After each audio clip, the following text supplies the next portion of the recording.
नमस्कार प्रेक्षकांनो, आजच्या एपिसोडमध्ये इथे अमृता माधवीला म्हणत असते, आपल्या आईला ती सांगत असते. ती म्हणत असते की आई, माझा डाव फसला ग. कावेरी आणि चिकू दोघेही जिवंत आहेत. मला असं वाटलं होतं की माझ्या प्लॅनमुळे ते दोघेही आता संपले असतील, पण ते दोघेही जिवंत आहेत आणि ही गोष्ट त्या लोकांना सगळ्यांना समजली. त्यांनी मला घरातून हकलून सुद्धा दिलं. तेव्हा प्रेक्षकांनो, माधवी म्हणत असते, अमृता, अगं किती मूर्ख असशील ग तू. तू माझी मुलगी आहेस ना. प्रत्येक वेळेला प्लॅन करून तुझे प्लॅन फसतात कसे ग. तेव्हा अमृता म्हणते, आई अगं असं काय बोलतेस तू. हे सगळं मी कशासाठी करते. ताईच्या मृत्यूचा बदला घेण्यासाठीच मी हे सगळं करत होते ना. तेव्हा इथे आता माधवी म्हणत असते की हेच तर चुकतं ना तुझं अमृता. प्रत्येक वेळेला फक्त बदला बदला एवढंच करत राहतेस तू. त्याच्यापुढे कसलाही मागचा पुढचा विचारसुद्धा तुझ्या मनामध्ये येत नाही. अगं बदला घ्यायचा आहे ते ठीक आहे, पण काहीतरी गोष्टी विचारपूर्वक जरा करत जा ना. तू त्या सुलक्षणाची संपूर्ण प्रॉपर्टी जरी लुबाडली असतीस ना, तरीसुद्धा तिने तुला माफ केलं असतं. पण तू काय केलंस, तिच्या घरातल्या वारसदाराला, तिच्या घरातल्या वंशाच्या दिव्याला तू विझवायला निघालीस. ती तुला त्यासाठी कधीच माफ करणार नाही, कळलं तुला. तेव्हा अमृता म्हणते, आई अगं मी हे सगळं आपल्या ताईसाठीच करते ना गं. तेव्हा इथे माधवी म्हणत असते, अगं हो, पण काही गोष्टी जरा विचारपूर्वक आणि डोक्याने करत जा ना.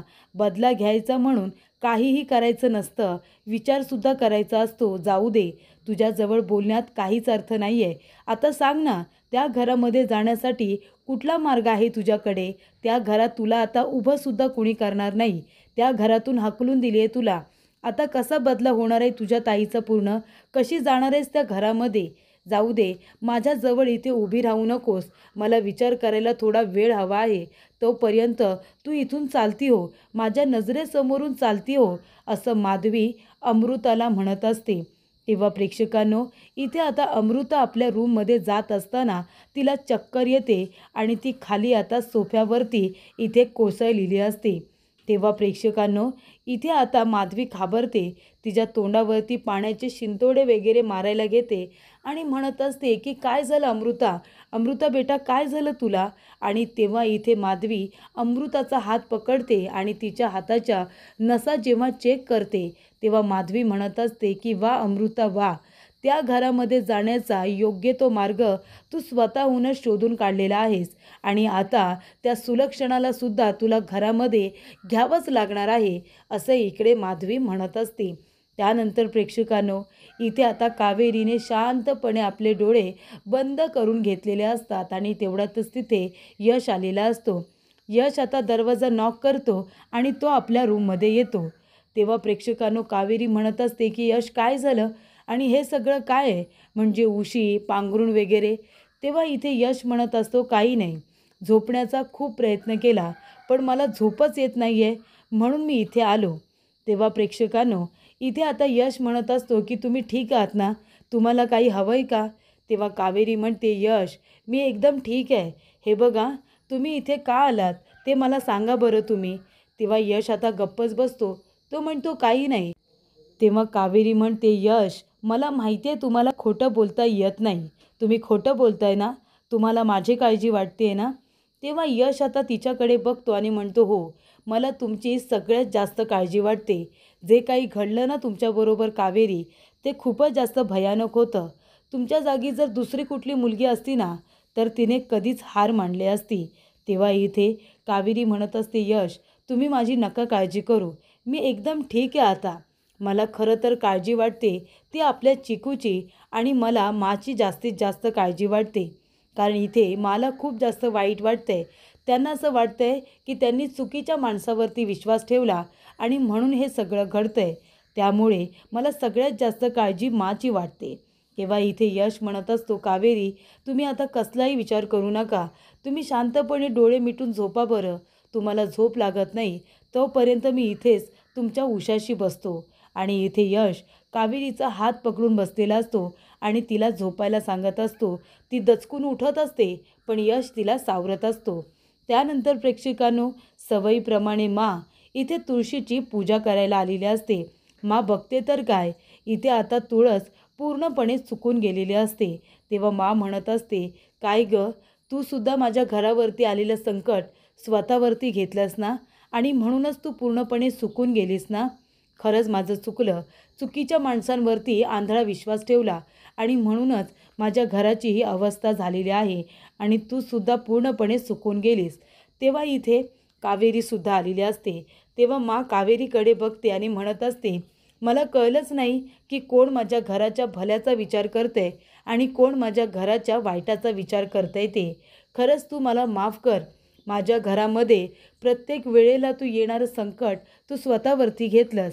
माझ्या घराला संकटातून बाहेर काढलंस आणि मी तुलाच चुकीची समजले आणि जी माझ्या घराच्या वाईटावरती होती तिच्यावरती मी आंधळा विश्वास ठेवला आणि माझं घर उद्ध्वस्त करायला निघाले होते. तेव्हा जमलं तर मला माफ कर, असं मा आता कावेरीला म्हणत असते. तेव्हा प्रेक्षकांनो, कावेरी धावत पळत माकडे येते आणि माझा हात पकडते आणि म्हणते, मा प्लीज प्लीज तुम्ही माझी माफी मागू नका आणि मला लाजवू नका. तुम्ही माझी माफी मागावी असा कधीच हेतू माझ्या मनामध्ये नव्हता. मला फक्त एवढंच वाटत होतं की अमृता तुम्हाला सगळ्यांना फसवते, तुम्हाला तिच्या गोड गोड बोलण्यामध्ये फसवते आणि आपलं घर तोडण्याचा प्रयत्न करते. फक्त अमृताचा खरा चेहरा तुमच्यासमोर यावा अशी माझी इच्छा होती आणि आता तुम्हाला कळून चुकले ना की अमृता ही चुकीची होती म्हणून, आणि तिला तुम्ही घरातून सुद्धा हाकलून दिलेत. अजून मला काही नको मा, आणि मला याच गोष्टीचा आनंद आहे तुमच्या मनातून माझ्याबद्दलचा थोडा तरी राग मी कमी करू शकले. तेव्हा इथे मा म्हणत असते, कावेरी अगं मी विनाकारण तुझा राग करत होते ग, नुसता तुझा दुस्वास करत होते. तुझ्याबद्दल चांगला विचार मी करू शकले नाही. तू माझ्या घराच्या भल्याचा विचार करत होतीस आणि मी फक्त आणि फक्त तुला चुकीची समजत होते. तेव्हा इथे कावेरी म्हणते, मा कारण का तेव्हा तुमचा गैरसमज झाला होता माझ्याबद्दलचा, म्हणून तुम्ही मला चुकीचं समजलात. याचा अर्थ तुम्ही चुकीचे आहात का? तसा अजिबात नाही आहे. तेव्हा मा म्हणतात, किती समजूतदारपणा आहे ग तुझ्यामध्ये, हा समजूतदारपणा मला तेव्हा का दिसला नाही. तेव्हा इथे कावेरी म्हणते, मा तुम्ही आता काहीही विचार करू नका. अमृता या घरातून निघून गेले, त्यामुळे आता सगळं काही चांगलं होणार आहे, सगळं काही चांगलं होईल. आपण दोघीजणी आहोत ना, आपण दोघीजणी मिळून आपलं हे घर सावरूया मा. तुम्ही अजिबात टेन्शन घेऊ नका आणि तुमच्यामुळे हे सगळं झाले. तुम्ही स्वतःला दोष देणं बंद करा. तुमच्यामुळे काही झालेलं नाही आहे मा. तुम्ही तर किती चांगले आहात. प्रत्येक वेळेला सगळ्यांवरती इथे विश्वास ठेवता, प्रेमाने सगळ्यांचं सगळं करता, पण इथे लोकांनाच ती कदर नाही आहे. तेव्हा इथे कावेरी म्हणते, मा हे बघा मी तुमच्यासाठी काय घेऊन आले.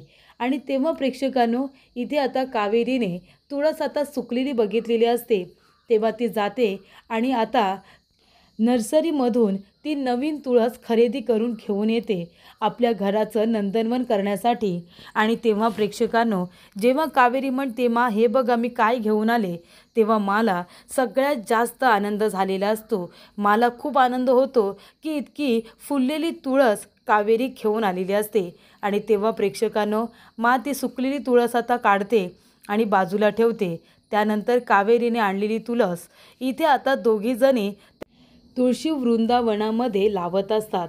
आणि तेव्हा प्रेक्षकांनो, इथे आता कावेरी तिच्या डोळ्यात आलेले अश्रू हे मा आपल्या हाताने पुसतात आणि म्हणतात की आता रडायचं नाही, तू खूप रडलीस बाळा, आता फक्त आनंदाने राहायचं. मी तुझा विनाकारण खूप विरोध केला, तुझा दुस्वास केला, तुझा चांगुलपणा मी बघितलाच नाही, पण आता मला कळते की माझी किती मोठी चूक झाली होती ते. तेव्हा इथे कावेरी म्हणते, मा जाऊ द्या, प्लीज जाऊ द्या, आता या गोष्टीचा विचार तुम्ही करू नका, स्वतःला ब्लेम करू नका. आणि त्यानंतर प्रेक्षकांनो, इथे मा आणि कावेरी दोघीजणी मिळून आता तुळस इथे तुळशी वृंदावनामध्ये लावतात, तुळशीला पाणी वगैरे घालत असतात. इथे आता कावेरी माच्या हातावरती हात ठेवून इथे माती वगैरे व्यवस्थित आता तुळशीच्या बाजूने लावत असते. तेव्हा प्रेक्षकांनो, कावेरी माकडे एकटक बघत असते, कारण कावेरीला आल्या दिवसापासून फक्त माचं मन जिंकायचं असतं. माच्या मनामध्ये तिला स्वतःबद्दल जागा मिळवायची असते, तिचा विश्वास संपादन करायचा असतो. एवढंच काही ते ध्येय इथे आता कावेरीचं असतं. तेव्हा प्रेक्षकांनो, इथे यश येतो आणि म्हणत असतो की मा खऱ्या अर्थाने इथे आता कावेरी आणि मा दोघीजणी एकत्र आलेल्या आहेत. दोघींच्याही मनामध्ये एकमेकांबद्दलचं प्रेम बघितलेलं आहे.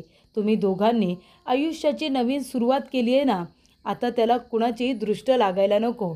आणि इथे यश मा आणि कावेरी दोघींनासुद्धा मिठी मारून आपल्या जवळ घेतो. तेव्हा इथे मा म्हणते की अजून एक परीक्षा तुमची बाकी आहे. तेव्हा यश म्हणतो, अजून एक परीक्षा बाकी आहे म्हणजे? तेव्हा मा म्हणते, कारण मला आता नातवंड हवं आहे. मग ते काहीही चालेल. मला आजी व्हायचं आहे. मला एक छोटीशी कावेरी नाहीतर एक छोटासा यश. मला दोघांपैकी काहीही चालेल. पण लवकरात लवकर आता बाळाचा विचार करा. कळलं का? तेव्हा प्रेक्षकांनो, इथे आता कावेरी लाजायला लागते आणि लगेचच तिथून निघून जाते. तेव्हा यश म्हणतो, मा हे तू काय बोललीस? तेव्हा मा म्हणते, का रे, माझी इच्छा पूर्ण होईल की नाही? तेव्हा इथे यशसुद्धा लाजायला लागतो. त्याचबरोबर प्रेक्षकांनो, इथे विद्या आता टेन्शनमध्ये आलेली असते. ती म्हणते, अरे देवा, यश भाऊजींनी टेम्पोमधून सगळ्या साड्या वगैरे परत आणलेल्या आहेत. पण या साड्यांचा काही उपयोग होणार नाही आहे, कारण का सगळ्या साड्या खराब झालेल्या आहेत. तेव्हा इथे कावेरी येते आणि म्हणत असते, काय झालं विद्या वहिनी, या साड्या इतक्या खराब का झाल्या? तेव्हा प्रेक्षकांनो, विद्या म्हणत असते, कावेरी वहिनी बघा ना, अहो सगळ्या साड्या इथे आपल्या यश भाऊजींनी परत आणल्यात, पण त्या सगळ्या साड्या खराब झाल्यात. आपण इव्हेंटसाठी या साड्या नाही देऊ शकत. तुम्हाला माहिती आहे ना, तिथे केवढं मोठं कॉम्पिटिशन आहे. या अशा साड्या जर तिथे दिल्या तर आपल्याला रिजेक्ट नाही का केलं जाणार? आता काय करायचं काही कळत नाही आहे. तेव्हा इथे कावेरी म्हणत असते की आपल्याकडे आता इतका वेळसुद्धा नाही आहे की आपण ह्या नवीन साड्यासुद्धा बनवू शकू. आपण बनवूया का नवीन साड्या? प्रयत्न करूया का? तेव्हा विद्या म्हणते, काय बोलताय कावेरी वहिनी, या साड्या बनवायला आपल्याला किती दिवस गेले होते माहिती आहे ना तुम्हाला? त्यानंतर प्रेक्षकांनो, इथे आता मा यश आणि उदय दोघांनाही आवाज देतात आणि म्हणतात, यश, उदय लवकर या. तुमच्यासाठी बघा दाणे घालून पोहे बनवलेले आहेत. तुम्हाला आवडतात ना? तेव्हा प्रेक्षकांनो, इथे आता उदय म्हणत असतो की मा, दाणे घातलेले पोहे तर मला खूप आवडतात. मी सगळे पोहे खाणार आहे, याला मी काही देणार नाही आहे. तेव्हा यश म्हणतो, अजिबात नाही आहे, मलासुद्धा आता पोहे खायचे आहेत. तेव्हा इथे दोघेजण लहान मुलांसारखे भांडत असतात. तेव्हा प्रेक्षकांनो, पौर्णिमा पहिल्यांदा काहीतरी चांगलं बोलते आणि म्हणत असते, या घरामध्ये कितीतरी दिवसांनी अशी सुंदर पहाट झालेली आहे. इतकी प्रसन्न पहाट झाली. वहिनी, मी काय म्हणते, आता आपण सुद्धा आहे ना, कसलाही मागचा विचार करायचा नाही. फक्त आता पुढचा चांगला आणि पॉझिटिव्ह विचार करायचा. काय वाटतं तुम्हाला? तेव्हा इथे मा म्हणत असतात, अगदी बरोबर, आपण तेच केलं पाहिजे. आता कसलाही बाकीचा विचार करायचा नाही, फक्त चांगला विचार करायचा. आणि उदय, तू सुद्धा बाळा, झालं गेलं ते सगळं विसरून जा आणि आता या सगळ्यातून बाहेर पड. तेव्हा इथे उदय म्हणतो, हो मा, मी सुद्धा सगळं काही विसरण्याचा प्रयत्न करतोय. तेव्हा प्रेक्षकांनो, इथे आता सगळेजण खुश असतात, आनंदी असतात. मा म्हणते की उदय, आज मी तुला माझ्या हाताने पहिला घास भरवणार आहे. यश, चालेल ना? तेव्हा यश म्हणतो, मा काही हरकत नाही आहे. आणि तेव्हा इथे मा दाणे घातलेले पोहे उदयला खूप आवडतात, म्हणून त्याच्या आवडीचे पोहे बनवलेले असतात आणि मा स्वतःच्या हाताने उदयला इथे घाससुद्धा भरवते. तेव्हा उदय इथे खात असतो आणि म्हणत असतो की खूपच छान पोहे झालेले आहेत. तेव्हा इथे यश म्हणत असतो की मा, तुझ्यासारखे दाणे घातलेले पोहे कुणाला छान पद्धतीने बनवता येणारच नाही. सगळ्यात उत्तम तूच पोहे बनवतेस. आणि सगळेजण ब्रेकफास्ट आता करत असतानाच प्रेक्षकांनो, इथे उदयला ठसका लागतो. कारण का? तिथे आता आलेली असते ती म्हणजे अमृता. अमृताला बघितल्यानंतर उदयला आता पोहे खाताना ठसकाच लागतो, कारण ती जेव्हा जेव्हा येते तेव्हा घरामध्ये वादळच येत असतं. तेव्हा प्रेक्षकांनो, इथे आता अमृता आल्यानंतर यश म्हणत असतो की अमृता, का आलीस तू पुन्हा इथे? हे बघ, तू इथे कुठल्या तोंडाने आलीस ग? लाज नाही वाटली तुला आमच्या घरामध्ये इथे येताना? तुला कुणी आता माफ करणार नाही आहे. तुझा खरा चेहरा सगळ्यांना समजला आहे. जा, आत्ताच्या आता चालती हो इथून, चालती हो. कुणीही तुला थांबवणार नाही आहे, कळलं का? तेव्हा इथे यश म्हणतो, नाही, तू अशी ऐकणार नाही आहेस ना? थांब, मी पोलिसांना फोन करतो आणि त्यांनाच इथे बोलावून घेतो. तेव्हा इथे अमृता म्हणत असते, ठीक आहे, बोलाव तू पोलिसांना, तोपर्यंत हे घे उदय, हे वाच. तेव्हा प्रेक्षकांनो, उदय तिच्या हातातलं लेटर घेतो आणि ते आता वाचत असतो. प्रेक्षकांनो, ते लेटर नसतं तर ते असतात हॉस्पिटलचे रिपोर्ट्स इथे आता अमृताने प्रेग्नन्सी रिपोर्ट तयार करून घेतलेले असतात आणि जेव्हा प्रेक्षकांनो यश ते प्रेग्नन्सी रिपोर्ट आता वाचतो तेव्हा त्यालाही खूप मोठा धक्का बसतो. आधी ते वाचलेले असतात उदयने, पण उदय जेव्हा तो वाचतो तो तर गप्पच झालेला असतो. सगळ्यांना खूप मोठा धक्का बसतो. त्यानंतर यश ते रिपोर्ट घेतो आणि बघतो तर काय, त्यालासुद्धा धक्का बसलेला असतो. मा विचारते, अरे यश, काय आहे त्याच्यामध्ये, आम्हाला सांगणार आहात का? तेव्हा यश म्हणत असतो की मा, अमृता प्रेग्नेंट आहे, हे प्रेग्नन्सी रिपोर्ट आहेत. तेव्हा इथे जमलेल्या सर्व लोकांना जबरदस्त धक्का बसलेला असतो. म्हणजे काल अमृताचं घाणेरडं सत्य समजलं आणि आज इथे अमृता प्रेग्नंट असल्याचे रिपोर्ट घेऊन आलेले असते.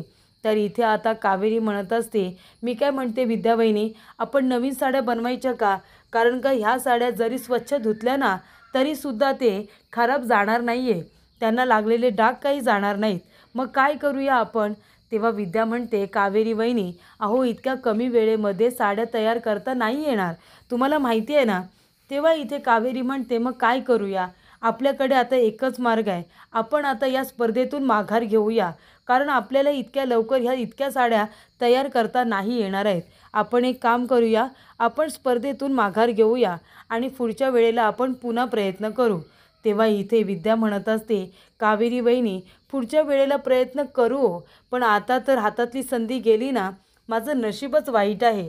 किती काही चांगलं करण्याचा प्रयत्न केला ना तरीसुद्धा काही चांगलं होत नाही. काही ना काहीतरी गडबड नक्की होते आणि सगळ्याची वाट लागते, होत्याचं नव्हतं होऊन जातं.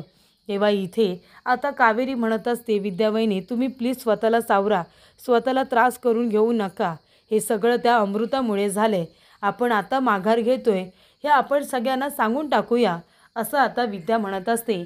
तेव्हा कावेरी म्हणत असते की आपण सगळ्यांना आताच नको सांगायला, आधी आपण यशला सांगूया, काही मार्ग निघतोय का ते बघू.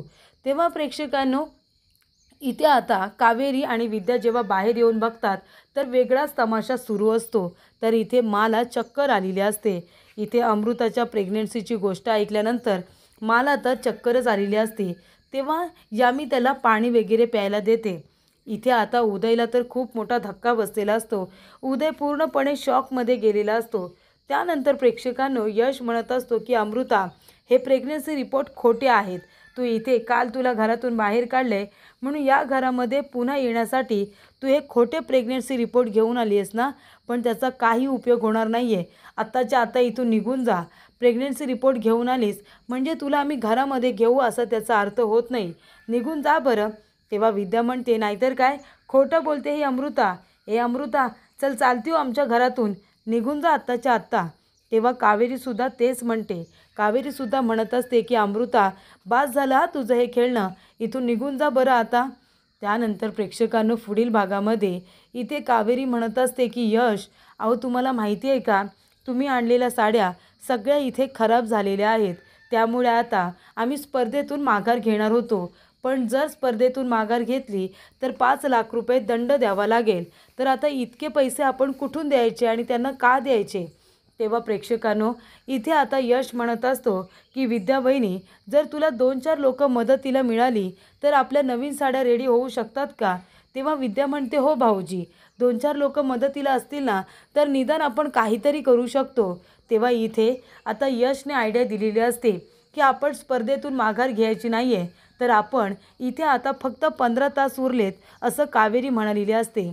यश म्हणतो की 15 तास आपल्यासाठी खूप आहेत, आपण त्या तासांमध्ये इथे आता नवीन साड्या तयार करता येत आहेत का ते बघूया. 15 तासांमध्ये आपण काहीही करू शकतो. आणि त्यामुळे प्रेक्षकांनो इथे आता विद्या, कावेरी, पौर्णिमा, यमुना आणि थोडी थोडी मासुद्धा मदत करत असते आणि इथे नवीन साड्या आता डिझाईन होत असतात.